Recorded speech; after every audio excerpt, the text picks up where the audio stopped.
Kumusta mga kaibigan, maligayang pagdating sa aking channel. Ngayon mayroon kaming isang kapana-panabik na balita para sa iyo.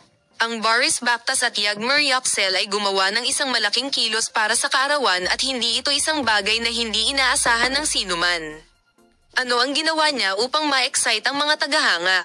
Kasunod ng lahat ng mga nakakagulat na detalye, ang makapal na punto ng pagdiriwang ng kaarawan ni Yagmur Yoxel ay nakakaakit ng malaking pansin para sa mga tagahanga, habang si Boris Bakhtas ay nagulat na ipagdiwang ang espesyal na araw.